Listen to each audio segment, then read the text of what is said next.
Lagi-lagi karena korsleting listrik, kebakaran permukiman kembali melanda ibu kota 3 pekan terakhir. Celakanya tidak hanya menghanguskan bangunan saja, mirisnya kebakaran juga merenggut nyawa penghuninya.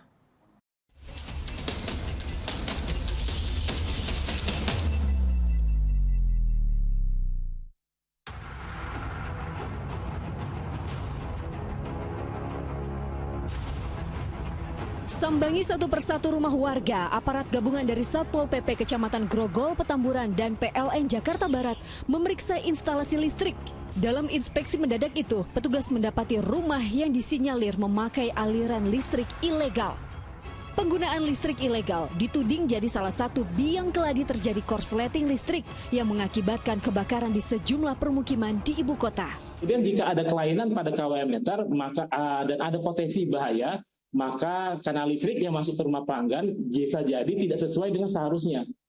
Dan ini juga berpotensi terjadinya kebakaran.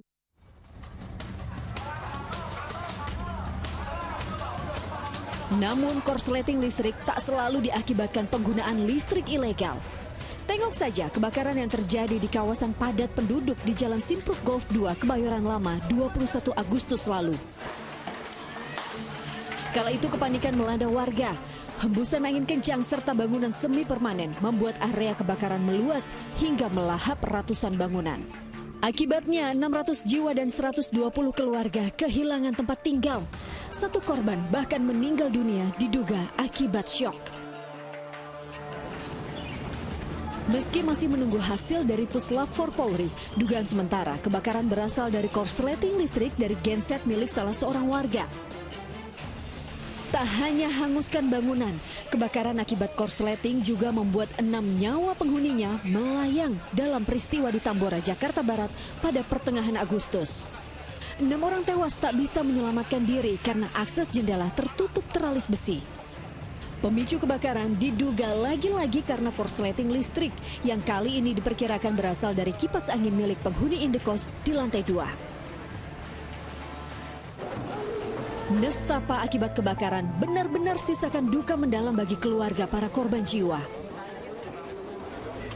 Hingga Agustus 2022, korsleting listrik jadi penyebab utama kebakaran di ibu kota. Parahnya, masalah arus pendek listrik terjadi bukan hanya persoalan instalasi, tapi juga karena penggunaan alat listrik yang tak sesuai standar. Yang tidak kalah penting kaitan dengan penggunaan kelistrikan yang terlalu berlebihan gitu kan, yang tadi disampaikan kan, kadang-kadang tidak pahamnya masyarakat arus seberapa, kemudian menggunakan kabel yang kecil. Nah itu juga bisa mengakibatkan korsleting listrik. Tak hanya berkutat pada penanganan saat terjadi kebakaran, Pemprov DKI Jakarta perlu segera melakukan upaya pencegahan lewat edukasi pemasangan dan penggunaan listrik yang benar. Yang perlu ditangani sekarang itu adalah pencegahan. Kebakarannya kemungkinan bisa terjadi, tapi bagaimana risiko kebakaran itu bisa dieliminir, dikurangin. Yang paling penting menurut saya adalah sosialisasi, pendekatan, pembinaan kepada warga. Gunakanlah alat listrik yang berstandar SNI dan tidak melebihi kapasitas kWh meter. Pastikan MCB atau pemutus aliran listrik berfungsi baik karena perannya menjaga keamanan instalasi listrik. Antisipasi bahaya kebakaran merembet, sediakan selalu alat pemadam kebakaran di tempat yang terjangkau. Dan pastikan jalur evakuasi penyelamatan. Tim Liputan melaporkan.